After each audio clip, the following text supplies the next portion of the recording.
नमस्कार, मैं हूं आशीष अग्रवाल और आप देख रहे हैं एएनबी न्यूज का खास कार्यक्रम राष्ट्र धर्म। आज हम बात करेंगे जम्मू कश्मीर में हो रही टारगेट किलिंग्स की कि आखिर जम्मू कश्मीर में टारगेट किलिंग्स कब तक रुकेंगी। जम्मू कश्मीर में टारगेट किलिंग थमने का नाम नहीं ले रही। आज फिर आतंकियों ने साउथ कश्मीर में 2 कश्मीरी पंडित भाइयों को अपना निशाना बना लिया। जानकारी के मुताबिक हमलावरों ने पहले पास जाकर भाइयों से उनका नाम पूछा और फिर उन पर फायरिंग कर दी। इसमें एक की मौत हो गई जबकि दूसरा गंभीर रूप से घायल हो गया। बताया जा रहा है दोनों भाई सेब कारोबारी हैं। घटना के बाद सुरक्षा बलों ने पूरे इलाके को घेर लिया था, लेकिन आतंकी निकलने में कामयाब हो गए। उधर उपराज्यपाल मनोज सिन्हा ने अस्पताल पहुंचकर पीड़ितों से मुलाकात की और कहा कि ऐसे हमलावरों के साथ सख्ती से निपटा जाएगा। तो वहीं दूसरी तरफ पीएम पैकेज के तहत कश्मीर घाटी में सरकारी नौकरी करने वाले कश्मीरी पंडित पिछले 90 दिनों से लगातार जम्मू रिलीफ दफ्तर के बाहर प्रदर्शन कर रहे हैं। उनकी मांग है कि उन्हें कश्मीर घाटी से निकालकर जम्मू संभाग में या फिर देश के किसी और कोने में स्थानांतरित किया जाए। और इसी बीच टारगेट किलिंग की घटना से लोगों में आक्रोश और पनप रहा है। अब इसी बीच टारगेट किलिंग को लेकर सियासत भी शुरू हो गई है। विपक्ष ने जहां केंद्र सरकार पर हमला बोलते हुए 370A का मुद्दा छेड़ दिया है, तो वहीं केंद्र सरकार कश्मीरी पंडितों के लिए उचित कदम उठाने का भी आश्वासन दे रही है।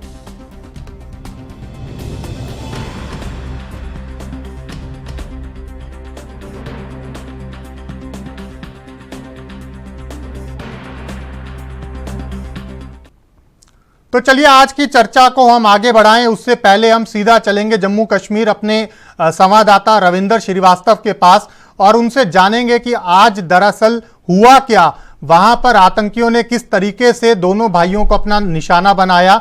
रविंदर, क्या कुछ आज का पूरा घटनाक्रम रहा, क्या कुछ जानकारी है आपके पास?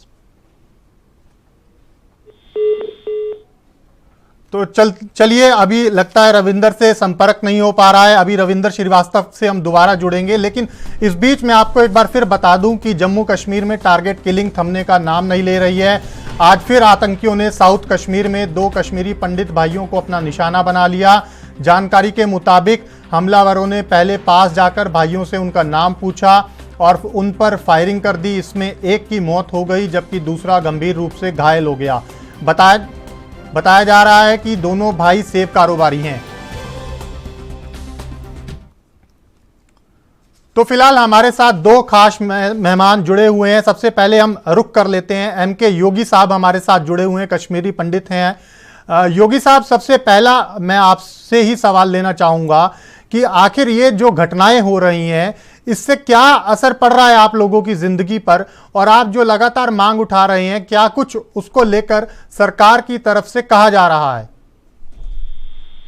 सबसे पहले मैं आपका धन्यवाद करता हूं कि आपने मुझे अपनी चैनल पर इस मुद्दे पर आज लिया। मैं सबसे पहले धन्यवाद करता हूं। बट आज बड़ी दुखित घटना जो दिन दिहाड़े जो कश्मीर में डिस्ट्रिक्ट शोपियान में जो ये घटी है, और मैं आपको ये पूरी जानकारी दूंगा कि मेन मुद्दा ये है कि 2 महीने पहले जो इसका जो ताया जी का लड़का था, जो कजन भाई था इनका, और वो मेडिकल शॉप, एक छोटी सी मेडिकल शॉप वहाँ करता है, और ये डिस्प्लेस माइग्रेंट नहीं है, ये माइग्रेंट होके किसी पीएम पैकेज में, ये बेचारे जो है कि किसी पीएम पैकेज में कहीं कोई जॉब वगैरह नहीं करते। लेकिन इनका ये कसूर है कि 89 और 90 में जब कश्मीर से कश्मीरी पंडित जब वहाँ से निकले, लेकिन इनका यही कसूर है कि ये कश्मीर से अपनी जन्मभूमि से नहीं निकले, क्योंकि इनका आज के दिन में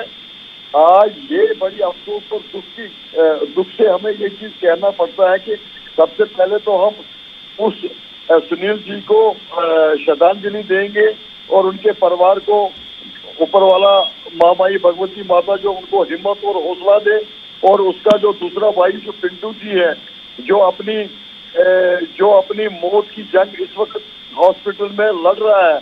लेकिन मुझे लगता है कि इनके कजिन के भाई ने डीकाम जो हमारा कश्मीर है उनसे प्रार्थना की थी, उनको हाथ जोड़कर विनती की थी कि हम यहाँ सेफ नहीं है, हमें आप कहीं न कहीं या तो यहाँ से ले जाइए या तो हमें कहीं ना कहीं सिक्योरिटी दीजिए। और उसके साथ ही ये डीसी शुक्न को भी ये मिले, उनके पास भी गए, हाथ जोड़ के विनती की, लेकिन इनको बड़ा बुरा कहा गया और इनको ऐसी कुछ बातें बताई गई जो मैं आपको नहीं कह पाऊंगा।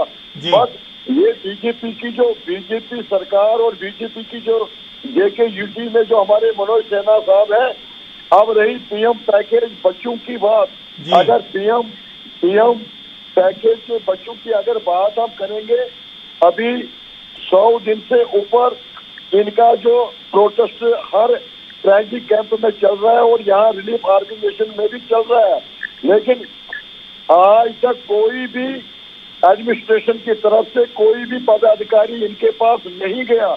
लेकिन एक अहम सवाल आपसे यहाँ बीच में आपको रोककर जरूर पूछना चाहूंगा कि जिस तरीके से आप बड़ी अहम और गंभीर बातें बता रहे हैं, आज के इस घटनाक्रम को लेकर भी आपने बड़ा खुलासा किया कि दोनों भाई जो हैं पहले से प्रशासन से या सरकार के पदाधिकारियों से संपर्क करने की कोशिश कर रहे थे या उनसे संपर्क किया भी था कि ये वहां पर सुरक्षित नहीं है, इसीलिए इनको वहां से शिफ्ट किया जाए। तो ऐसे में जहां सरकार, तमाम जो अधिकारी हैं वो ये दावा कर रहे हैं कि 370 और 35 से हटने के बाद हालात बदले हैं, कश्मीरी पंडित अब वहां पर महफूज हैं, क्या अभी भी हालात जो हैं वो जस के तस बने हुए हैं? मुझे लगता है कि 89 और 90 की याद फिर ताजा हो रही है जी। अगर आप इन 3 महीनों में अगर आप देखेंगे जो सॉफ्ट टारगेट एनालिसिस को बनाया जा रहा है, ये 21 के बाद 22वां ऐसे शहीद हमने अपने लाल खोए हैं और हमारी जो बहनें हैं वो विधवा हो रही है और हमारी जो माएँ हैं उनके जो है गोदें जो है वो सुन हो रही है। चलिए मैं लौटूंगा आपके पास योगी साहब, आप बने रहिए हमारे साथ हमारे जो संवाददाता हैं रविंदर श्रीवास्तव वो भी जुड़े हुए हैं। रविंदर जी, आप बहुत लंबे अरसे से जम्मू और कश्मीर में पत्रकारिता कर रहे हैं, कई दशक हो गए आपको इन सारे घटनाक्रमों को देखते हुए। आज भी जो कुछ हुआ, क्या कुछ निकलकर सामने आया है और कैसे आप लोग इसको स्थानीय तौर पर देखते हैं, क्योंकि ये एक बड़ा मुद्दा इस वक्त फिर से बनता जा रहा है? जी बिल्कुल, देखिए कहीं ना कहीं जिस प्रकार से लगातार आतंकी टारगेट किलिंग कर रहे हैं, ये दर्शाने की कोशिश कर रहे हैं कि अंतर्राष्ट्रीय स्तर पर कश्मीर में हालात सामान्य नहीं है। केंद्र सरकार ने धारा 370 और 35A को हटाकर जिस तरह से अंतर्राष्ट्रीय स्तर पर कहा था कि इसके बाद हालात सामान्य हो जाएंगे और देश के लोगों को भी विश्वास दिलाया था कि यहाँ पर हालात सामान्य हो जाएंगे, लेकिन फिर से वही हालात 90 जैसे बनते नजर आ रहे हैं, क्योंकि लगातार आतंकी जो वो टारगेट किलिंग कर रहे हैं। आतंकियों ने अपनी स्ट्रेटेजी जो है वो चेंज की है। पहले AK-47 से या ग्रेनेड से हमला करते थे, बाजार में आते थे, गोलियां चला के चले जाते थे, लेकिन अब वो पिस्टल से हमला करते हैं, सॉफ्ट टारगेट ढूंढते हैं, जाके पूछते हैं आप किस समुदाय से हैं, पूछने के बाद उसके ऊपर गोलियां चला दी जाती हैं। और आज भी ऐसा ही हुआ है। कश्मीर के साउथ कश्मीर के इलाके में ये दोनों भाई काम कर रहे थे सेब के खेतों में, और जाकर पूछा गया और उसके बाद सुनील और उसके भाई जो पिंटू हैं उन पर गोलियां चला दी गई। हालांकि सुनील रास्ते में ही जब उसको अस्पताल ले जा रहा था तो उसी समय उसकी मौत जो है वो हो गई। हालांकि पिंटू जो है अभी भी अपनी जिंदगी की जंग जो है वो श्रीनगर के सोरा हॉस्पिटल में लड़ रहा है। तो कहा जाए आतंकियों ने स्ट्रेटेजी चेंज की है, क्योंकि पाकिस्तान में बैठे जो आतंकियों के आका हैं और खास करके पाकिस्तान की ISI जो है वो लगातार इनको ट्रेंड कर रही है और कई आतंकी जो है हाल फिलहाल में उन्होंने घुसपैठ की है। और मैं आपको बता दूं कि चाहे अंतरराष्ट्रीय सीमा हो या फिर LOC का इलाका हो, पाकिस्तान लगातार इनको हथियार मुहैया करवाने की लगातार कोशिशें जो हैं वो कर रहा है। ड्रोन के जरिए हथियार भेजे जा रहे हैं, मादक पदार्थ भेजे जा रहे हैं, क्योंकि जिस प्रकार से कहा जाए हथियारों की कमी कश्मीर घाटी में हुई है। पिछले दिनों मई माह में टारगेट किलिंग शुरू हुई थी, उसके बाद लगातार कार्रवाई की गई। गृह मंत्रालय ने जम्मू कश्मीर के LG जो हैं उनको तलब किया गया था और साथ ही में कई सुरक्षा एजेंसियां जो है उनको तलब किया था और एक स्ट्रेटेजी बनाई गई थी। उसके बाद काफी आतंकी जो है उनको मारा गया था। अगर इस साल की बात करें तो अब तक 100 से ज्यादा आतंकियों को न्यूट्रलाइज जो है वो कर चुकी है सुरक्षा एजेंसियां। यहाँ पर एक बड़ा और सवाल ये है मेरा कि क्या एक बार फिर जो आतंकी हैं वो ये भारत को संदेश देने की कोशिश कर रहे हैं, भारत की आवाम को संदेश देने की कोशिश कर रहे हैं कि जम्मू कश्मीर में जो हालात हैं वो अभी भी सामान्य नहीं हैं, और जो केंद्र सरकार दावा कर रही है, बीजेपी के लोग दावा करते हैं कि जम्मू कश्मीर में हालात कंट्रोल कर लिए गए हैं पूरी तरह से, धारा 370 हटने के बाद या 35 से हटने के बाद अब स्थिति सामान्य होती जा रही है। तो क्या ऐसे हमले करके आतंकी ये संदेश देने की कोशिश कर रहे हैं कि जम्मू कश्मीर में अभी भी सब कुछ सही नहीं चल रहा? बिल्कुल, देखिए आतंकी लगातार यही कोशिश कर रहे हैं कि ये एक संदेश जो है, मैंने जैसे पहले भी कहा कि अंतर्राष्ट्रीय स्तर पर वो ये संदेश देना चाह रहे हैं कि कश्मीर घाटी में हालात सामान्य नहीं है, क्योंकि लगातार जो हमले हैं वो किए जा रहे हैं। जो वहां पर अल्पसंख्यक समुदाय है, खास करके कहा जाए जो कश्मीरी पंडित है, जो 90 के दशक में अपना दंश जो है वो झेल चुके हैं आतंकवाद का, वो अभी भी वहां पर सेफ नहीं है। कई परिवार वहां पर रह चुके, अभी भी रह रहे हैं, जिन्होंने 90 के दशक में घाटी को नहीं छोड़ा, वो अब कहा जाए तो उनको छोड़ने पर, घाटी छोड़ने पर मजबूर जो है वो किया जा रहा है। सिर्फ यही वजह है कि आतंकी दिखाना चाहते हैं कि हालात सामान्य नहीं है, घाटी के अंदर अभी भी आतंकवाद का कहीं ना कहीं बोलबाला है। हालांकि केंद्र सरकार जब में बीजेपी आई थी तब उन्होंने कहा था कि हम आतंकवाद पर जल्द काबू पा लेंगे। धारा 370 को हटाया गया, उसके बाद से बड़ी कार्रवाई जो है वो आतंकियों के खिलाफ की भी गई।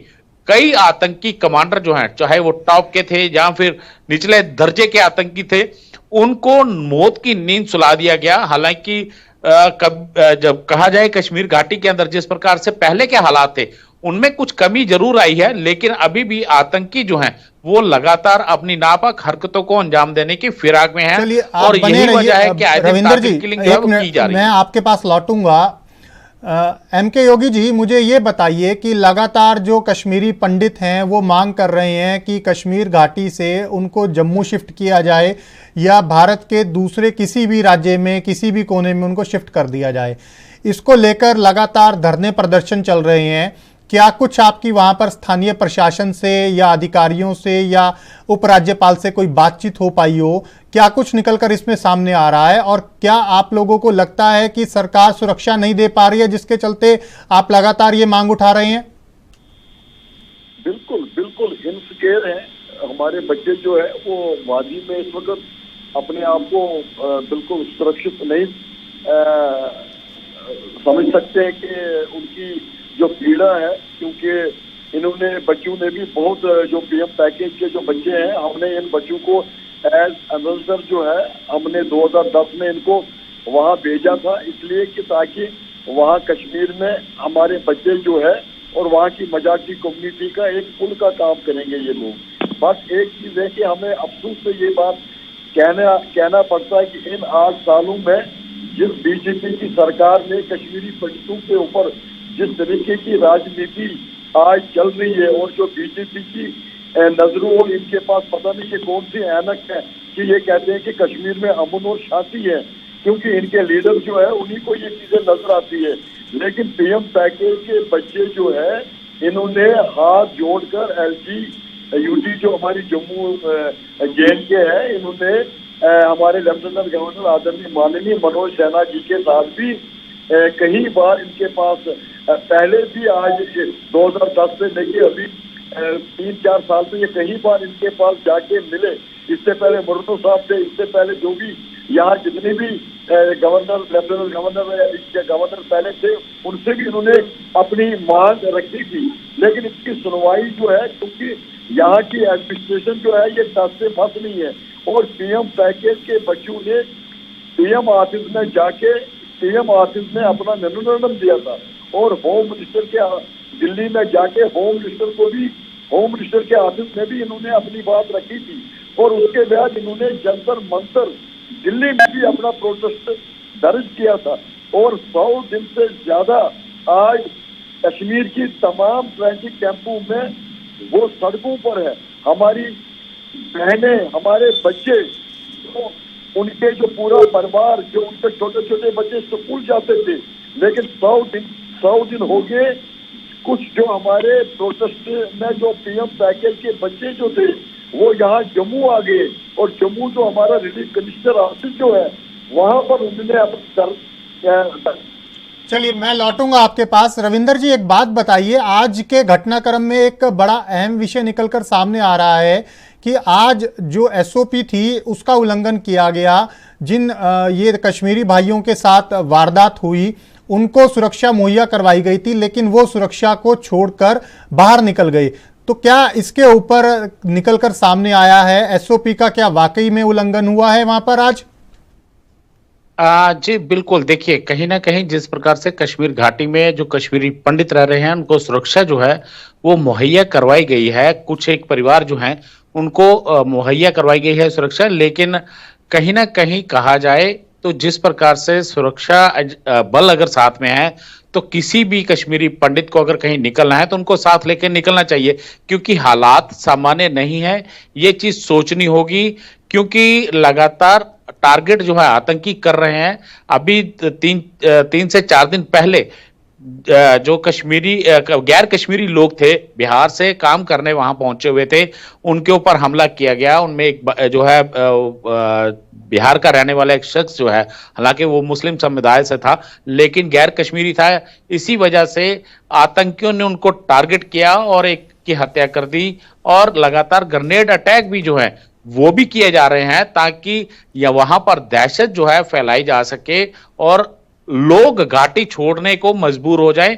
और मई माह में भी मैं आपको बता दूं यही हुआ था, जब रजनी बाला जो सांबा की रहने वाली थी, वहां पर अध्यापिका थी, उनके स्कूल के अंदर जाके उनको नाम पूछ के गोली मारी गई और वहां से फिर वो आतंकी जो है रफू चक्कर हो गए। हालांकि उनके जो पतिदेव थे वो भी वहीं पे सर्विस करते थे पास ही के एक स्कूल में। उसके बाद जब यह घटना हुई तो एलजी प्रशासन ने उनके पति का तबादला जम्मू में कर दिया, और लगातार मांग की जा रही है कि किसी प्रकार से एलजी सरकार जो है का मन पसीजे, और जो वहां पर डर और भय का माहौल बन गया है, लगातार टारगेट किलिंग हो रही है, तो ऐसे में उन लोगों को जम्मू स्थानांतरित किया जाए। इसके तहत कश्मीरी पंडित भी लगातार तो जो अहम जानकारी आपने रविंदर जी ये दी। आप लोग हमारे साथ जुड़े, बहुत बहुत शुक्रिया। फिलहाल वक्त हो चला है एक ब्रेक का।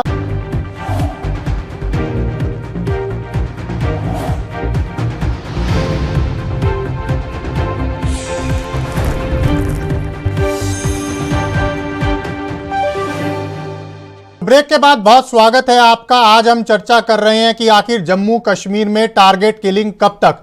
आज हुई घटनाओं के ऊपर क्या कुछ प्रतिक्रियाएं सामने आ रही हैं, पहले आज आपको वो सुनवाएंगे और फिर इस मुद्दे के ऊपर चर्चा को आगे बढ़ाएंगे। मैं छोटीगाम में बालकृष्ण का भाई हूँ, जिसका हाल ही में अटैक हुआ। तो होने के बाद जब मेरा भाई हॉस्पिटल में था, वहां से हॉस्पिटल से मैं गया ड्योकाम सर के पास। मैंने बोला, सर हमारी सिक्योरिटी के बारे में सोचो, हमारी जिंदगी के बारे में सोचो, हमारी सेफ्टी के बारे में सोचो। ड्योकाम का जवाब ये है, आप अपने गांव में बैठो, अपने उधरी गांव वालों के साथ काम करो, उधरी मारो, मैं अपने गांव के बाहर आपको नहीं ले सकता हूँ। ये ड्योकाम का जवाब है। बोला, और मेरे हाथ में कुछ नहीं है, मैं कुछ नहीं कर सकता हूँ आपके लिए।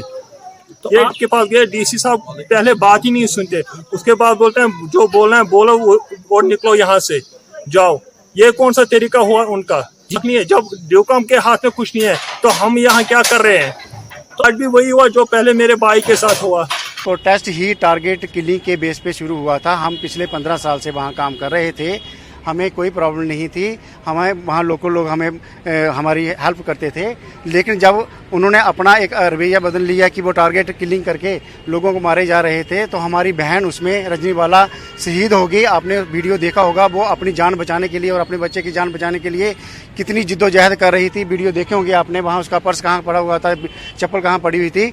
तो हम आपके माध्यम से ये कहना चाहते हैं कि जो टारगेट किलिंग है उसकी वजह से ये लोग डरे हुए हैं, ये वहाँ नौकरी करने के हालात में नहीं हैं। जब तक वहाँ टारगेट किलिंग बंद नहीं होती है, जहाँ वहाँ के हालात नॉर्मल नहीं होते हैं, हमारे जितने भी मुलाजिम 24 डिपार्टमेंट के जो मुलाजिम हैं उनको जम्मू डिवीज़न में डिप्लॉय करके उनकी सर्विस ली जाए और हमारी एक ट्रांसफ़र पॉलिसी बनाई जाए, जिसके लिए ऑलरेडी गवर्नमेंट ने एक कमेटी फ्रेम की है और पिछले 1 महीने से वो कमेटी बनी हुई है। लेकिन कमेटी के साथ साथ हमारे कुछ डीडीओ जो हैं वो अनऑथराइज्ड एब्सेंट लेटर। देखिए, मेरा नाम राकेश बजरंगी है, मैं राष्ट्रीय बजरंग दल का प्रदेश अध्यक्ष हूँ। हमारा आज का विरोध प्रदर्शन जो है वो आतंकवाद के खिलाफ है। जिस प्रकार से लगातार कश्मीर के अंदर टारगेट किलिंग जो है वो जारी है। कल 15 अगस्त था, पूरा देश 75 वर्ष जो अमृत महोत्सव जो मना रहा था, पूरे देश के अंदर तिरंगे फहराए जा रहे थे, जगह जगह तिरंगे लेकर युवा जो है सड़कों के ऊपर थे। लेकिन कश्मीर के अंदर एक ग्रेनेड हमला हुआ, वो भी हिंदू परिवार के ऊपर, और उसके बाद आज 2 भाई सुनील भट्ट और प्रीतम भट्ट, उनके ऊपर हमला हुआ, जिसमें सुनील भट्ट जो है वो शहीद हो गया, प्रीतम भट्ट जो है वो गंभीर रूप से घायल है। लगातार कश्मीर के अंदर सरकार के आश्वासन के ऊपर कश्मीरी पंडित समुदाय कश्मीर के अंदर बसने की कोशिश कर रहा है, लेकिन उनकी सुरक्षा के कौन पुख्ता इंतजाम करेगा, इसके ऊपर सरकार बात नहीं कर रही। सरकार अभी तक सुरक्षा के पुख्ता इंतजाम करने में नाकामयाब रही है। कश्मीर के अंदर लगातार हिंदू मारा जा रहा है, हिंदू टारगेट किया जा रहा है, और खास तौर पर कश्मीरी पंडित समुदाय के लोग। तो हम सरकार को आज चेतावनी दे रहे हैं कि सरकार होश में आए, सरकार इसके ऊपर कड़े। नहीं, देखिए, ये वहाँ की जो बीजेपी के अपॉइंटेड लेफ्टिनेंट गवर्नर साहब हैं और वहाँ पर सेंट्रल गवर्नमेंट की सरकार है, प्रधानमंत्री श्री नरेंद्र मोदी का एडमिनिस्ट्रेशन चलता है, तो वो नाकाम साबित हुए।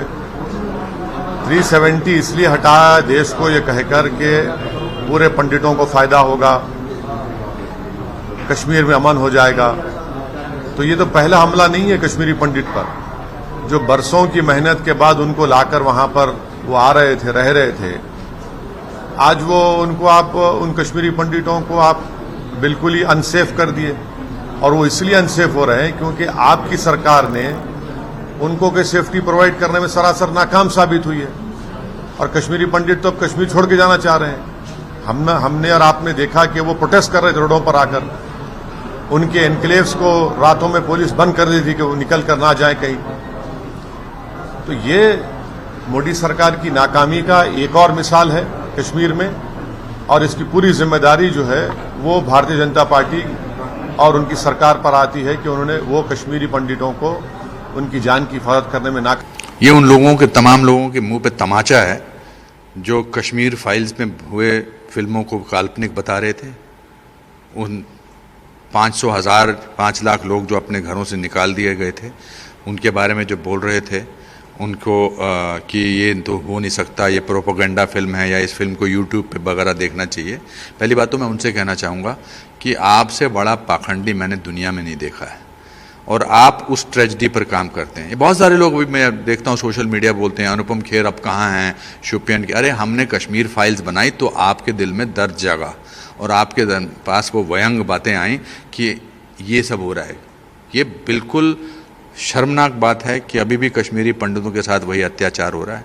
मतलब कश्मीरी पंडित क्या, वहाँ पर तो अपने ही लोगों को मार रहे हैं, जो भी हिंदुस्तान के साथ खड़ा है उसको वो मार रहे हैं, लेकिन कश्मीरी पंडितों हाथों पे। एक तो कश्मीर में जो घटना घटी है उसकी मैं कड़ी निंदा करता हूँ, और इस प्रकार की घटना को रोका जाना चाहिए। वहाँ कश्मीरी पंडित सुरक्षित नहीं है। पिछले समय भी कश्मीरी पंडित जो वहाँ कर्मचारी या दूसरे प्रदेश के रहने वाले हैं वो जम्मू में आके प्रदर्शन किए थे। भारत सरकार उन्हें सुरक्षा नहीं दे पा रही है, और उसे सुरक्षा के फिर से समीक्षा की जानी चाहिए और सभी नागरिक सुरक्षित रहें। तो लगातार जिस तरीके से आज का ये पूरा घटनाक्रम हुआ, उससे कहीं ना कहीं कश्मीरी पंडितों में बड़ा विरोध देखने को मिल रहा है। कश्मीरी पंडित पिछले 90 दिन से लगातार विरोध प्रदर्शन तो कर ही रहे थे, लेकिन अब उन्होंने खुले तौर पर ऐलान किया है कि कल वो बड़ा प्रदर्शन करेंगे और इसमें कई दूसरे संगठन भी उसका साथ देंगे कश्मीरी पंडितों का, क्योंकि जिस तरीके से कश्मीरी पंडित जो हैं वो नाराज़ चल रहे हैं, सुरक्षा की मांग कर रहे हैं पूर्ण रूप से, और साथ ही साथ सुरक्षित स्थानों पर भेजने की सरकार से मांग कर रहे हैं। और आज के हुए इस घटनाक्रम ने एक बार फिर से हिलाकर रख दिया है कश्मीरी पंडितों को। इसी के चलते कश्मीरी पंडित जो हैं वो नाराज़ भी दिखाई दे रहे हैं।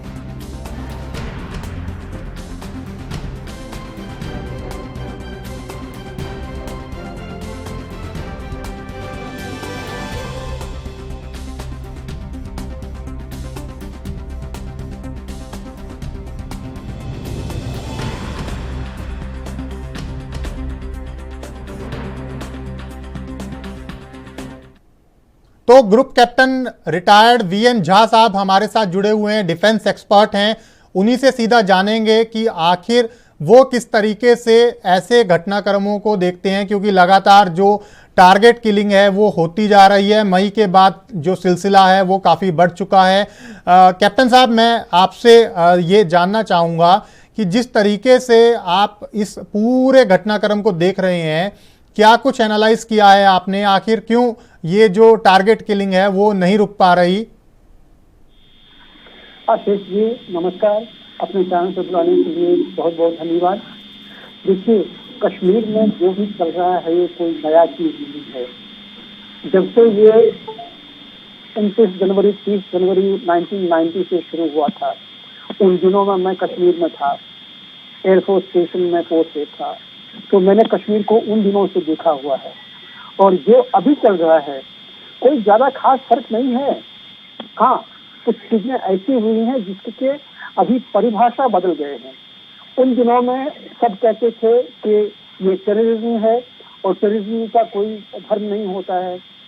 भला हो प्रेसिडेंट डोनाल्ड ट्रंप का, जिन्होंने एक डेफिनेशन दिया था रेडिकल इस्लाम, और उसके बाद लोगों ने एक्सेप्ट करना शुरू किया है कि हाँ, ये जो टेररिज्म चल रही है इसका एक रिलीजन है जिसको बोलते हैं रेडिकल इस्लाम। और आज के दिन में हम वहाँ पे जो भी देख रहे हैं हमें एक्सेप्ट करना पड़ेगा कि कश्मीर में जो भी चल रहा है वो और कुछ नहीं बल्कि जिहाद का एक फॉर्म है। जी, मैं आपको फिर से बता दूं कि कश्मीर में जितने मुसलमान हैं उसमें से अधिकांश मुसलमान जो हैं वो बिल्कुल हमारे तरह से पीस लविंग हैं, वो इतने ही देशभक्त हैं जितने कि हम हैं। लेकिन उन्हीं के बीच में एक ऐसा तबका भी है जो कि रैडिकल है, जो अतिवादी है, जो कट्टरवादी है, और उसी में से आतंकवाद भी पनप रहा है।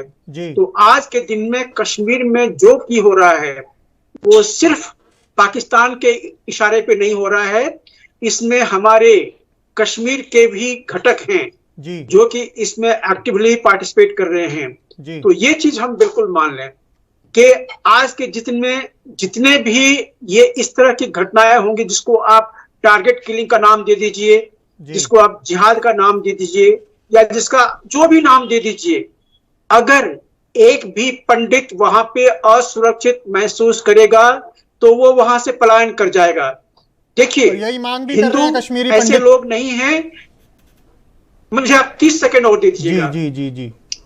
देखिए, ये जो पंडित वहां पे हैं ये ऐसे लोग नहीं हैं कि जो बंदूक उठा के सीधा भिड़ जाएंगे। ये ऐसे लोग हैं, पीस लविंग हैं, जहां इनको थ्रेट का परसेप्शन होगा वहां से निकल जाएंगे। हमने कश्मीर में देखा है 1990 में, हमने कैराना में देखा है, हमने और बहुत सारे जगह में देखे हैं जहां से के हिंदू जो है वो पलायन कर जाते हैं। तो ये चीज आपको ध्यान में रखना पड़ेगा। ये चीज सरकार को बड़ी स्पष्ट से सोचना पड़ेगा कि हिंदुओं को वहां पे कैसे मानसिक एक फीलिंग दी जाए कि वो सुरक्षित महसूस कर रहे हैं। आशीष जी। बिल्कुल कैप्टन साहब, मेरा एक सवाल और है आपसे। आपने डिफेंस के क्षेत्र में बहुत लंबे अरसे तक सेवाएं दी हैं, काम किया है, समझा है, अनुभव है। आप किस तरीके से इस पूरे जो घटनाक्रम है इसमें आप देख रहे हैं? क्या दुश्मन कोई अपना एजेंडा चलाकर सरकार के खिलाफ भारत के खिलाफ माहौल बनाने का प्रयास कर रहा है, ताकि जो कश्मीरी पंडित हैं, ना सिर्फ वो लोग बल्कि जो आम वहां पर वर्ग हैं जिनको निशाना बना लिया जाता है समय समय पर, उन सब में एक खौफ का माहौल खड़ा करके और कश्मीर में वापस वही दौर लाने का प्रयास किया जाए जो पहले था। बिल्कुल आशीष जी, बहुत अच्छा आपने सवाल फिर से पूछा है। देखिए जी, मैं आपको बता दूं, मैं सिर्फ डिफेंस एक्सपर्ट ही नहीं हूं, मैं सिर्फ ग्रुप कैप्टन नहीं हूं, मैंने सिर्फ 36 साल भारतीय वायुसेना में नहीं बिताए हैं, लेकिन पिछले 4 साल से मैं एक मैगजीन का भी एडिटर हूं। तो किसी न किसी तरह से मैं आपके बिरादरी को बिलोंग करता हूं, और उस हिसाब से एक बड़े पर्सपेक्टिव में कश्मीर में क्या हो रहा है मैं उसकी विवेचना कर सकता हूं। और वहां पे जो मुझे लगता है, पाकिस्तान की तो हमेशा से नीति रही है कि कश्मीर जो है उनके साथ में मिल जाए, कि भारत अनस्टेबल हो जाए। भारत ने जिस तरह से पाकिस्तान को 2 टुकड़े में बांट दिया हुआ है, कश्मीर भी इस तरह से टुकड़े में बंट जाए। तो ये तो पाकिस्तान चाहता ही है, लेकिन इसमें सिर्फ पाकिस्तान नहीं है, 57 देश हैं जिसको बोलते हैं OIC, organisation of Islamic states, Islamic countries. सबों का मनसा यही है कि कश्मीर या तो पाकिस्तान में मिले या कश्मीर पूरी के पूरा आजाद हो जाए। तो ये मानसिकता सिर्फ पाकिस्तानी आर्मी का नहीं है, इसमें हमारे भी बहुत सारे लोग मिले हुए हैं जो घाटी में रहते हैं, जिनकी मानसिकता ऐसी ही है। ठीक है, मैं लौटूंगा आपके पास, लेकिन उससे पहले अश्विनी शाही जी हमारे साथ बीजेपी प्रवक्ता जुड़े हुए हैं। अश्विनी जी, मेरा सीधा सा सवाल ये है कि सरकार का क्या एक्शन प्लान है इस टारगेट किलिंग्स को रोकने के लिए, और कश्मीरी पंडित जो लगातार मांग कर रहे हैं कि उनको शिफ्ट किया जाए, चाहे जम्मू में शिफ्ट करें या देश के किसी और कोने में शिफ्ट करें, लेकिन घाटी से बाहर निकाला जाए, तो कश्मीरी पंडितों को कैसे कन्विंस करेगी भारत सरकार? आशीष जी, देखिए, भारत सरकार अपने कदम उठा रही है। माननीय मनोज सिन्हा जी ने अपने बयान दिए हैं जी। अजीत डोभाल जी ने हाई लेवल मीटिंग एक हुई थी, उसमें इन लोगों ने कहा था कि हम कश्मीरी लोगों को सुरक्षा देने का काम करेंगे, कहीं किसी को बाहर नहीं ले जाएंगे और लोगों को वहां पर वापस करने की व्यवस्था करेंगे, हम सुरक्षा देने की बात करेंगे। मगर आज सबसे बड़ी बात यह है कि देखिए, अभी झा साहब ने अपने अनुभव बताए और काफी चीजें उन्होंने बताया, लेकिन उसमें मैं कुछ चीजें जोड़ना चाहूंगा कि आज कश्मीर की परिस्थिति बदली हुई है। 370-35 से हटने के बाद परिस्थितियां काफी बदलाव हुआ है। अगर ओवरऑल देखा जाए तो सभी मामलों में कमी आई है आशीष जी। दूसरा, जिस लाल चौक पर, जिस जगह पर कश्मीर में ब्लैक डे मनाया जाता था 15 अगस्त और 26 जनवरी को, आज वहां पर तिरंगा लहराया जा रहा है। अनंतनाग में क्या आप सोच सकते थे कि तिरंगा यात्रा निकलेगी? आप रजौरी में कभी सोच सकते थे? आप कभी डोडा में सोच सकते थे? जब लाल चौक पर तिरंगा फहराने के लिए माननीय जोशी जी को और माननीय युवा नेता उस समय हमारे थे माननीय मोदी जी, इन लोगों को मशक्कत करनी पड़ी और गिरफ्तार कर लिया गया था। तो आप वो सोच नहीं सकते थे। आज किस तरीके से पूरे देश ने देखा कि किस तरीके से कश्मीर में तिरंगा लहरा रहा है। ये किसी भी मुस्लिम संगठन जो पाकिस्तान के द्वारा आयातित यहाँ पर हैं, इनको समझ में नहीं आ रहा और वहां पर अशांति फैलाने की बात कर रहे हैं, और ये हाइब्रिड किलिंग है। आप इस चीज को आप देखिए, आजकल जो हत्या हो रही है वो पिस्टल से हो रही है। कहीं जा रहे हैं, पिस्टल लगाकर मार दिया जाता है। हमारी चर्चा में अभी केंद्र बिंदु था ये नहीं रही वो। जी आशीष जी, जी कुछ कहा आपने? मैं ये कह रहा हूं कि अभी आपके जुड़ने से पहले कुछ कश्मीरी पंडित और जो स्थानीय संवाददाता हैं उनसे भी हमारी चर्चा हो रही थी, और उन्होंने भी ये जो मुद्दा है उठाया, क्योंकि बहुत अब इजीली टारगेट करने की कोशिश की जा रही है, पिस्टल्स का इस्तेमाल किया जा रहा है वहां पर। मैं उसी के बारे में कह रहा हूं आशीष जी। तो ये देखने लायक और गौर करने लायक चीज है कि आजकल जो पाकिस्तानी आतंकवादी आ रहे हैं, उनको तो हमारे सैनिक जो है उनको मार गिरा रहे हैं। आप देखिए, कहीं भी उसमें हमारे सैनिकों की शहादत भी हो रही है, मगर वो उनको घुसने में नाकाम कर रहे हैं। लेकिन जो दूसरी चीज है, अभी झा साहब भी उसका जिक्र कर रहे थे कि जो जम्मू कश्मीर के लोग हैं, जो पाकिस्तान के लोग अशांति चाहते हैं, उनको मिलाकर और पिस्टल से जो है टारगेट किलिंग करा रहे हैं, और पैसे के लालच में उन लोगों को मिला रहे। ना इनको ट्रेनिंग दी जा रही, इनको हाइब्रिड कहेंगे हम, ना इनको ट्रेनिंग दी जाती है, ना इनका कोई आपराधिक रिकॉर्ड होता है, कुछ नहीं होता है। पैसे के लालच में पिस्तौल थमा देते हैं कि भाई यहां पर जाके पूछ के मार देना है। ठीक है, तो ठीक है, ये मैं इस आऊंगा आपके तरीके की पास। चीजों मुन्ना खान जी हमारे साथ जुड़े हुए हैं, कांग्रेस के नेता हैं। मुन्ना खान जी, पूरा जो ये घटनाक्रम है ये कहीं ना कहीं अपने आप में गंभीर मुद्दा है। कांग्रेस कैसे देखती है और आपका क्या कहना है इस पर? हफीज जी, सबसे पहले तो मैं ये कहूंगा कि कश्मीरी पंडितों को ऊपर भारतीय जनता पार्टी और भारतीय जनता पार्टी के लोग जी सिर्फ और सिर्फ राजनीति करती है। आज तक उसके ना दुख को समझा गया, ना दर्द को समझा गया, लेकिन उस पर राजनीति करने का काम, उनका राजनीति करके वोट बदलने का काम ये भारतीय जनता पार्टी के लोग शुरू से करते हैं। मैं ये कह रहा हूँ कि शांत कश्मीर को इन्होंने जिस तरह से आगे हालात क्या है, मैं ये कह रहा हूँ, आप बहुत हिंदुत्व की बात करते हो, हिंदुत्व की सरकार की बात करते हो, तो आज जो पंडित है हमारे यहाँ कश्मीरी पंडित है और गैर कश्मीरी है, उसमें ये अत्याचार क्यों हो रहा है? चलिए मैं लौटूंगा आपके पास, मैं जवाब ले लेते हैं ना, जवाब ले लेते हैं। अश्विनी जी, विपक्ष का तो जो आरोप है सीधे सीधे वो आपने सुन भी लिया, और कांग्रेस के साथ साथ आज ओवैसी साहब ने भी यही बयान दिया कि लेफ्टिनेंट गवर्नर जो हैं वो फेल हो गए हैं और बीजेपी पूरी तरह से नाकाम हुई है। कश्मीरी पंडित जो हैं वो पहले से भी ज्यादा अब असुरक्षित हैं। तो क्या कहेंगे इसके ऊपर? क्या वाकई में बीजेपी की जो सरकार है वो स्थितियों को संभाल नहीं पा रही? देखिए, कांग्रेस की बात के पहले मैं ओवैसी जी की बात करना चाहूंगा जी, जिनकी पार्टी का नाम ही है AIAMIM जी, ऑल इंडिया मुस्लिम इत्तेहाद मुस्लिमीन जी। वो कश्मीरी पंडितों की कब से ख्यालात करने लगे? जो मुसलमानों के सुरक्षा के लिए और उनके उत्थान के लिए जो पार्टी बनी है जी, वो कश्मीर के हिंदुओं का कब से करने लगे? तो उनकी बातें तो बेमानी है। वो कुछ भी होता है तो एक विवादित बयान उनको देना होता है, उनको छोड़ दीजिए। कांग्रेस के मुन्ना खान जी जो बोल रहे हैं, ये नेता भी कह रहे हैं कांग्रेस के, निराशा में ना सिर्फ मुन्ना खान जी बल्कि दूसरे नेता भी ये कह रहे हैं कि बीजेपी का जो एक्शन प्लान है वो कारगर नहीं है जम्मू कश्मीर को लेकर। देखिए, जम्मू कश्मीर में 370 हटने के बाद कितना बदलाव आया है, ये इन लोगों को भी नहीं पच रहा। जैसे पाकिस्तानियों को वहां का अमन चैन नहीं पच रहा है, वैसे कांग्रेसियों को भी नहीं पच रहा है।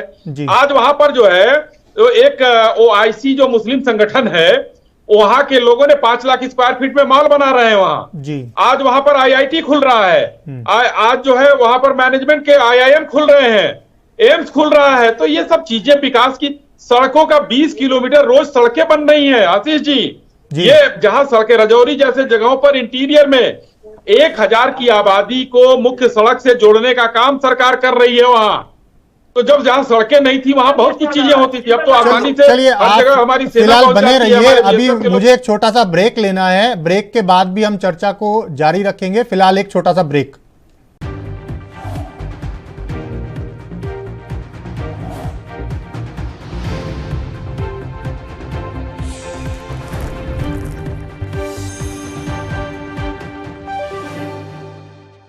और इस पूरे जो घटनाक्रम के अंदर अभी तक चीजें निकलकर सामने आ रही हैं कि बहुत सॉफ्ट टारगेट करने की कोशिश की जा रही है इस बार, चाहे कश्मीरी पंडित हैं, चाहे वहां के लोकल रेजिडेंट्स हैं, पिस्टल्स का इस्तेमाल किया जा रहा है। क्या कहेंगे? थोड़ा सा पहले लेके जाता हूँ। अभी हमारे कांग्रेस के प्रवक्ता बता रहे थे कि बीजेपी फेल होगी जी। आपस में आप एक दूसरे के हिसाबी करेंगे, मुझे उससे कोई ज्यादा सरोकार नहीं है। लेकिन क्या ये बीजेपी के समय में हो रही है? क्या ये अभी शुरू हुआ जो वहाँ पे चल रहा है? जी नहीं, ये तो वहाँ पे 1989-88 से चल रहा है। 1988 से ये चला रहा है। 1990 से 93 मैंने खुद वहाँ पे देखी हुई है, जब वहाँ से हर मस्जिद से आवाज आती थी तालिब या तालिब के वहाँ पे कन्वर्ट करो या भाग जाओ या मरो। और वहाँ के जो यूथ थे वो आके पंडितों को, हमारे एयरफोर्स के पंडित थे जो वहाँ पे रहते थे, उनके घरों में बता के आते थे अपनी औरतों को छोड़ जाओ। तो ये सब चीजें तो हमने देखी वहाँ पे, मैंने तो अपनी आंखों से देखी। तो ये सब जो चीजें हैं ये कांग्रेस के या बीजेपी का नहीं है, पूरे देश का मामला है। जब कांग्रेस था, जब नेशनल कॉन्फ्रेंस था, जब पीडीपी था, जब बीजेपी था, सबों के सामने चीजें हैं। तो इसलिए ये एक छिटपुट घटना नहीं है कि बीजेपी फेल हो रही है, ना जी ना। और ओवैसी की तो बात बिल्कुल ना करें। ओवैसी की तो एक एक बातें जो होती हैं वो लश्कर जैसे होती है, इसको हिंदुस्तानियों के जिगर में चुभती है। तो ओवैसी का यहाँ पे कोई फेक नहीं है। वहाँ पे जो चल रहा है, मैंने आपको पहले ही बताया था कि जो वहाँ पे चल रहा है वो एक न एक तरह से जिहाद है, और वो चल रहा है वहाँ पे। और उसमें मैंने फिर से आपको बता रहा हूँ कि ज्यादातर जो मुस्लिम है वो हमारे जैसे ही देश प्रेमी हैं। चलिए मैं लौटूंगा आपके पास जहाँ साहब। अभी क्योंकि हम जो चर्चा कर रहे हैं उसमें बड़ा सवाल यहाँ पर राजनीतिक नहीं है, बड़ा सवाल ये है कि ये घटनाएं कैसे रुकें, और जो कश्मीरी पंडित हैं और कश्मीरी पंडितों के साथ साथ जो लोकल रेजिडेंट्स हैं उनकी सुरक्षा कैसे सुनिश्चित हो। हमारे साथ इस वक्त एमके योगी साहब जुड़े हुए हैं, कश्मीरी पंडित हैं। योगी जी, मैं आपसे ये जानना चाहूँगा कि कल प्रोटेस्ट का ऐलान किया है कश्मीरी पंडितों ने जम्मू कश्मीर में इस घटना को लेकर, क्या कुछ आगे की जो रणनीति है वो आप लोग बना रहे हैं, और सरकार से जो आप डिमांड्स तो कर ही रहे हैं शिफ्टिंग की, और क्या कुछ मांगे हैं आपकी? अभी तो मुझे लगता है कि हमारी अब ये मांगे जो है, क्योंकि मांगे तो एक भी हमारी अभी तक इस बीजेपी और केंद्र की सरकार ने कभी पूरी नहीं की। और हमारे होम मिनिस्टर साहब जो है वो जिस तरीके से आए दिन पार्लियामेंट में जिस तरीके के वो बयानबाजी करते हैं, जिनका कोई सिर या कहीं पाँव नहीं होते हैं। और हमारा जो प्रोटेस्ट होगा, ये तमाम कैंप और नॉन कैंपस के लोग आपको कल 9:30 बजे से लेके 11 बजे से पहले आपको कल आपकी चैनल, आपकी मीडिया जो होगी वो बढ़ चढ़कर कल जब इस प्रोटेस्ट को वो कवर करने के लिए आएंगे। ठीक है, तो मेरा सवाल वही है कि मुख्य मांग क्या सिर्फ शिफ्टिंग है कि घाटी से निकालकर जम्मू में शिफ्ट किया जाए, या सुरक्षा जो है और ज़्यादा प्रोवाइड करवाई जाए, सुनिश्चित की जाए, या और भी कोई आपकी बड़ी मांग है जो आप सरकार से करना चाह रहे हैं जो पूरी नहीं हो पा रही? देखो, हमारी तो बहुत बड़ी जो इस सरकार से जिस कश्मीरी पंडितों के ऊपर जिस तरीके से बीजेपी ने राजनीति और जिस तरीके से रोटियां इन्होंने सीखी, उनमें से जो इन्होंने जो वादे किए थे उसमें से एक भी वादा इन्होंने कभी पूरा किया नहीं। और कश्मीरी पंडित जो है वो कश्मीर वापस जाएगा विद डिग्निटी और ऑनर के साथ। और वो भी अगर जाएंगे तो वो सभी कश्मीरी पंडित चाहे वो जेएनके में रहते हो, तो जेएनके के बाहर रहते हो या अपराध में रहते हो, जो हमारे बुद्धिजीवी है या हमारे जो या सोशली एक्टिविस्ट जितने भी होंगे, या हमारी जो धार्मिक। ठीक है, जवाब ले लेते हैं अश्विनी जी से। अश्विनी जी, जवाब दे दीजिए। आशीष जी, मैं योगी जी को ठीक से सुन नहीं पाया, थोड़ा सा योगी जी ये कह रहे थे, योगी जी कह रहे थे कि जो सरकार है वो आंख मूंद कर बैठी है, उनकी मांगे जो हैं वो पूरी नहीं हो रही। लंबे समय से वो मांग उठा रहे हैं कि उनकी सुरक्षा सुनिश्चित की जाए, उन्हें शिफ्ट किया जाए, घाटी से निकालकर जम्मू में भेजा जाए। आज का जो इंसिडेंट हुआ है इसके शिकार दोनों भाई पिछले लंबे समय से जिला प्रशासन के अधिकारियों से वहां संपर्क कर रहे थे, और वो ये कह रहे थे कि यहाँ पर सेफ नहीं है, लेकिन उनकी सुनी नहीं गई। देखिए आशीष जी, मैं ये बताना चाहूंगा कि हमारी सरकार की पूरी संवेदना जो है वहां के अपने भाइयों के प्रति है जी। मगर वहां से निकालने की जो बात हुई, जब बैंक मैनेजर की हत्या हुई थी जी, उसके बाद कई लोगों का ट्रांसफर किया गया था घाटी से, और सरकार जो बेहतर कदम होता है वो उठाएगी इनके लिए। लेकिन बीच बीच में हमारे भाई कुछ एसओपी का उल्लंघन भी कर रहे हैं। सुरक्षा कर्मी घर में है और वो अपना बाजार में चले जा रहे हैं, ये भी एक प्रॉब्लम हो रही है वहां। तो सरकार ने पूरी तरीके से ये देखा है कि कोशिश करेगी कि हम अपने भाइयों को किस तरीके से सुरक्षा दे पाएं, और अगर यदि आवश्यक होगा तो उनको हम घाटी से निकालकर जम्मू में शिफ्ट करेंगे। लेकिन फिलहाल जो है देखिए पूरी चीजें, यही तो वो चाहते हैं आतंकवादी जी, यही चाहते हैं कि ये लोग घबराएं, ये लोग दहशत में रहे कि यहां पर माहौल खराब हो रहा है। वो उनकी बौखलाहट है आशीष जी, जो इन लोगों को वो डराना चाहते हैं। लेकिन सवाल ये है हुई है, मैं उसकी भरपाई तो नहीं कर सकता। आपकी बात ठीक है, लेकिन सवाल ये है कि जो वहां पर स्थानीय लोग हैं, चाहे कश्मीरी पंडित हैं या दूसरे वर्ग के हैं, उनको भी तो समझाना कहीं ना कहीं सरकार की ही जिम्मेदारी है। और इसके अलावा अगर हम वहां पर उनकी सुरक्षा की बात कर लें, सुरक्षा भी एक कहीं ना कहीं बड़ा मुद्दा है। हालांकि घटनाएं जो हैं वो कम हुई हैं, लेकिन कहीं ना कहीं जो ये अब दोबारा से मॉड्यूल अब बन रहा है और ये इसके ऊपर आतंकी अब एग्जीक्यूशन करते हुए नजर आ रहे हैं, यानी कि सॉफ्ट किलिंग की हम बात करें जो अभी आपने भी करी कि पास गए, नाम पूछा, जाति पूछी और पिस्टल से गोली मार दी, तो इन चीजों को कैसे रोकेंगे? क्योंकि सबसे बड़ी चीज तो आज के दिन इनको रोकना है। आशीष जी, सरकार अपना बेस्ट दे रही है और दिन प्रतिदिन हम जो है उनके नजदीक पहुंच रहे हैं। वहां से खत्म, देखिए पत्थरबाजी खत्म हो गई, उसका अब कहीं कोई जिक्र नहीं होता है, कहीं कोई नाम नहीं होता है। लेकिन अब ये एक नई चीज आई है, सरकार उसको निपटने की योजना बना रही है। दिल्ली से लेकर और जम्मू तक बैठकों का जो दौर चला है उसमें कुछ निर्णय लिए गए और वो इनके हित में लिए गए। लेकिन अब अचानक जो है किसी के ऊपर हम शक नहीं कर सकते, जो पकड़ा जाएगा 24 घंटे के अंदर, पिछली बार 24 घंटे के अंदर दोनों आतंकवादी मारे गए जी। तो अब प्रशासन बहुत तेज है, जैसे कोई घटना हो रही है तो मार दिए जा रहे हैं लोग जी। लेकिन अब आज जो है समस्या, आपकी बात एकदम सही है, मैं योगी जी की बात से भी सहमत हूं कि इनको सुरक्षा चाहिए, इनको सरकार, लेकिन सरकार अपना बेस्ट करने की कोशिश कर रही है। जो जितना वहां पर विषाक्त माहौल पहले से था, अगर एक निष्पक्ष भाव से सोचा जाए तो आज उस विषाक्त माहौल को हम लोग कुछ नरम कर ले आए हैं। थोड़ा समय लगता है चीजों में और मैं कहता हूं कि सरकार अपनी पूरी कोशिश कर रही है, बहुत जल्द ही हम चीजों पर काबू पा लेंगे। ठीक है झा साहब, ये एक बड़ा गंभीर विषय बनता हुआ दिखाई दे रहा है जम्मू कश्मीर में इस वक्त। जो सॉफ्ट किलिंग है उसको कैसे रोक सकते हैं? इसके साथ नहीं, चेक वाला है झा साहब, सॉफ्ट किलिंग जी, देखिए उसको कैसे रोक सकते हैं, तो ये तो पिछले लगभग 50 साल से हम देखते आ रहे हैं कि उसको हम रोक नहीं पा रहे हैं जी। लेकिन एक बहुत बड़ा, लेकिन पहले तो ग्रेनेड फेंकते थे, दूर से गोली मार देते थे, अब तो बिल्कुल पास जाके पूछ के गोली मार रहे हैं। ये आशीष जी, ये कोई बड़ा मसला नहीं है कि पहले AK-47 से गोली चलाते थे, ग्रेनेड फेंकते थे, आज पिस्टल चला रहे हैं, ये मसला नहीं है। मसला इसलिए है क्योंकि भय निकल गया ना, भय निकल गया। नहीं जी, नहीं, भय पहले भी नहीं था, भय आज भी नहीं है जी। मैंने आपको कहा था ये जिहाद चल रहा वहाँ पे, मतलब सरकार ने जितने एक्शंस किए अभी तक उसका कोई असर नहीं आतंकियों के ऊपर। आशीष जी, मुझे एक चीज बता दे दीजिए। जी जी जी, बताइए। कश्मीर से पलायन इसका कोई उत्तर नहीं है, क्योंकि वो जम्मू जाएंगे। जम्मू में भी आज के दिन में 62% मुसलमान हैं, हिंदू माइनॉरिटी में वहाँ पे भी हैं।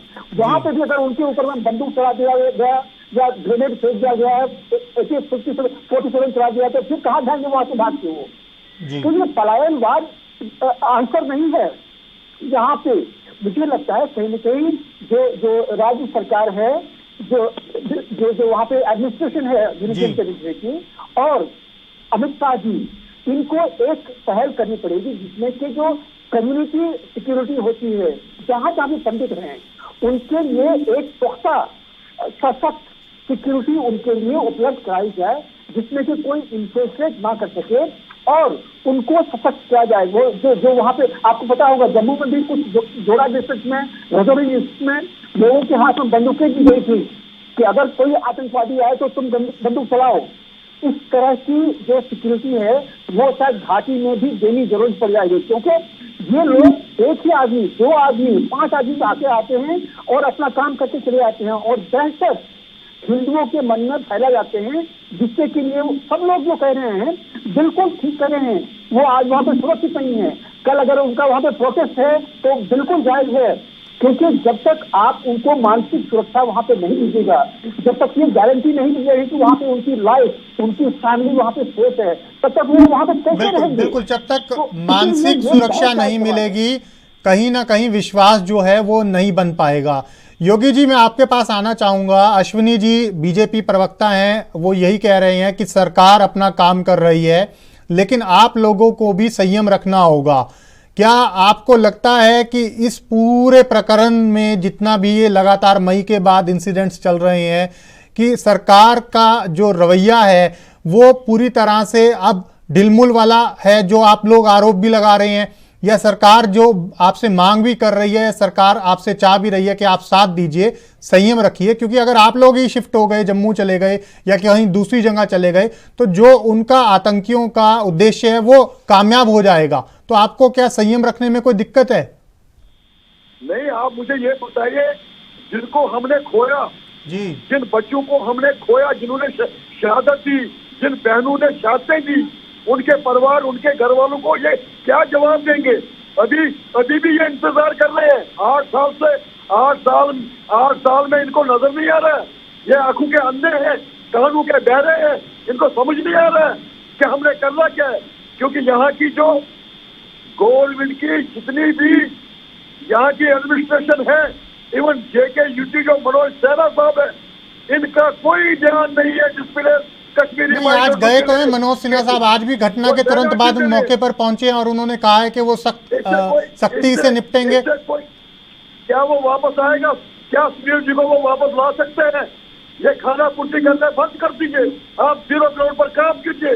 और हमारे पीएम पैकेज के बच्चों की जो डिमांड है, जो रिलोकेशन की जो बात करते हैं, जब तक कश्मीर में हालात ठीक नहीं होते हैं, जब तक कश्मीर में अमन और शांति नहीं होती है, तब तक ये बच्चे पीएम पैकेज के बच्चे जो है, इनकी सर्विस आप JK में लीजिए, चिनाब वैली में लीजिए, रजौरी पुरुष में लीजिए, और JK 5 जैसे हो रहे वहां लीजिए। क्या दिक्कत है आपको? क्या प्रॉब्लम है आपको? इसका मतलब यह है कि कश्मीर की हालात दिन ब दिन बदतर होती जाएगी। और ये कहते हैं कि कश्मीर को बचाने के लिए जितना नेशनलिस्ट हमारे कश्मीरी पंडित है, जिन्होंने हमेशा तिरंगे झंडे को आन और शान और बान, जिन्होंने अपने दिल से लगा के और 47 से लेके अभी तक हमारे बुजुर्गों ने और हमने जितनी शहादतें दी है, और हमारे आर्मी और गर्ल्स फोर्स तमाम जितने भी लोग हमारे बॉर्डरों पर रह रहे, जितनी शहादतें क्या कम है? या ये इंतजार कर रहे हैं, ये वेट कर रहे हैं? किसका वेट कर रहे हैं? अगर ये चाहे, ये फैसले अगर हमारे होम मिनिस्टर और प्राइम मिनिस्टर जी चाहे, अगर वो सीरियसली इस चीज को ले ले, और मुझे नहीं लगता है कि कोई ना कोई कानून और ऐसे इन उग्रवादियों को इनको मौत के घाट उतारना चाहिए। आप किसका इंतजार कर रहे हैं? और लोगों को और हमारे पीएम पैकेज के बच्चे और बच्चियों को मारने की साजिश अगर कोई कर रहा है, क्या इसके पीछे कौन सी एजेंसियां काम कर रही है? क्या इसकी जवाबदेही नहीं है? तो कुल मिलाकर सरकार को इस पूरे मामले में थोड़ा सा और ज्यादा सख्ती से निपटने की भी जरूरत है और एक्शन को और तेज करने की जरूरत है। आप सभी ANB न्यूज के साथ जुड़े आप सभी मेहमानों का बहुत बहुत शुक्रिया। और राष्ट्र धर्म में आज के लिए इतना ही।